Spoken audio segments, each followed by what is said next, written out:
Welcome to the Leadership Lounge, where real leaders spill the real tea. I'm Cindy Hook, and every week we're pulling back the curtain on the wins, the stumbles, and the wild ride to the top. From bold ideas to behind-the-scenes lessons, it's all here, unfiltered, inspiring, and full of real-world wisdom. So grab your coffee, get comfy, and let's dive in. Welcome, everyone. Thank you so much for being here today on another episode of the Leadership Lounge, where we talk to leaders in the industry about their leadership skills and their journey. And today we have Rian Kirkman from VAI Resorts. He is the Senior VP of Marketing, and I'm so excited to have him here with us today. Can you give us a little bit of a background, how your career, how you started it, and where you are today? Absolutely. Well, first of all, thank you for having me. It's a pleasure to talk to you. I started out in the ad agency business for about 15 years. And so I was on the agency side of the business for a while, and I wanted to make a jump to the client side. And very serendipitously, I got a call from a recruiter from Caesars Entertainment in Las Vegas. Mm-hmm. And they were looking for some new talent, people that were new to industry. And so I was lucky enough to make it through the interview process, and I became the director of hospitality marketing for 8 Caesars Entertainment casinos in Las Vegas. Oh, that is awesome. And then how did you land at VAI? I'll give a plug to LinkedIn. Okay. I actually had a couple of connections from my Caesars days that were working here. So I had been following the project through LinkedIn, just various updates, and it just sounded so interesting, and it was like nothing I had ever seen before. And so they had posted a role, and I had been following the project for so long, I figured it was worth throwing my hat in the ring, and I'm so happy that I did, just because it's truly a one-of-a-kind experience. When are they? They're not fully open yet. I'm on the opposite side of the valley. I'm over in Queen Creek. When are they opening that in Glendale?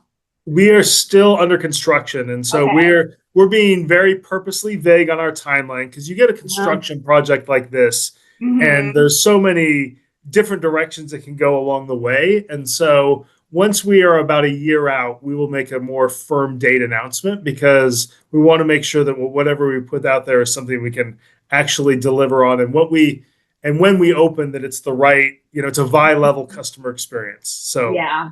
I'm excited for it. I'm excited to see, all the new infrastructures, businesses all along that corridor. It's going to be pretty amazing. Absolutely. It is booming out here on the west side of the valley. So we're excited to be part of it. Now we just need a VAI out on the East Valley side. Let's get one open first, and then we can start talking about that. Was there a particular moment or turning point when you realized I've made it into leadership? What did that feel like for you? There wasn't necessarily an aha moment. I was lucky enough to be put into a leadership position early in my career, but you don't necessarily notice it until you start to realize that people are coming to you for advice, and then you're giving performance reviews, and then you realize that you've got this responsibility for defining and contributing to a company's culture. And so when those things happen, you're probably after the fact and delayed a little bit to realize, I guess I should consider myself a leader of this organization. But it's not like a switch flipped and all of a sudden the light bulb went on. Yeah. If you had to pick one project, role, or challenge that really shaped you, what would it be and why? Can I give you 2? Oh, please. Do I get double points? You can give us, yes, you do. Perfect. I would say the first project that I would list is we opened the first Nobu hotel at Caesars Palace. And so Nobu is now a very successful hotel brand and made this transition from celebrity chef restaurant into, a luxury hospitality brand. And to be able to be part of that transition was great, but also the leadership of the Nobu Hospitality organization was such a good role model for me, and that they were decisive, but they led with calm and compassion. And I'll never forget the impact that organization had on me, in addition to being part of a great project and being able to work with them. Mm-hmm. And the second one is VAI, the one I'm working on right now. I think I am someone who is historically probably more risk averse, but you also don't get very many opportunities in life to be a part of something that's never been done before. And so to be able to jump in and support a team that's building something that doesn't exist anywhere else is just a very rewarding experience. And it's forced me to be much more entrepreneurial than I probably would have given myself credit for 2 or 3 years ago. Can you tell our listeners what makes, because some of them, are on the East Coast or even the Midwest, they don't know what VAI Resort is unless you're out here in kind of Arizona. Can you tell us? Yeah. Hopefully they don't know what it is yet. Okay, maybe that's exactly. Right. So, no, I think you're right. So VAI is unique in that it is, it will be the largest resort by room count in Arizona. We are a 60-acre property with 1,100 rooms, 12 restaurants. And really what makes us unique is an integrated hotel amphitheater experience. In the middle of our resort, we have an 11,000-seat amphitheater where people who are staying in our amphitheater tower in a stage-facing room will actually watch the show from the balcony of their hotel room.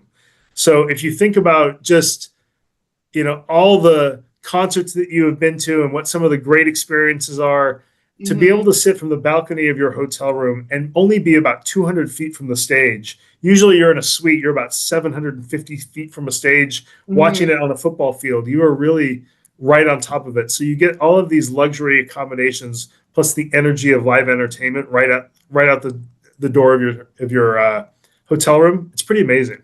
Oh my God. I can't wait. Yeah. What was one of the hardest career decisions you've made and what helped you make it? I think probably one of the hardest decisions for me, but really for any leader, is having to fire someone. And I had to let someone go who I liked personally, who I knew was very smart, but was becoming very culturally toxic to the organization. And you coach people in that environment, and you hope that they adapt to the coaching, but you also realize that it's not just affecting them. If they're in a role in a company that's growing like we are, that toxic effect really hits the entire organization. And so you just have to make a difficult decision sometimes. Yeah.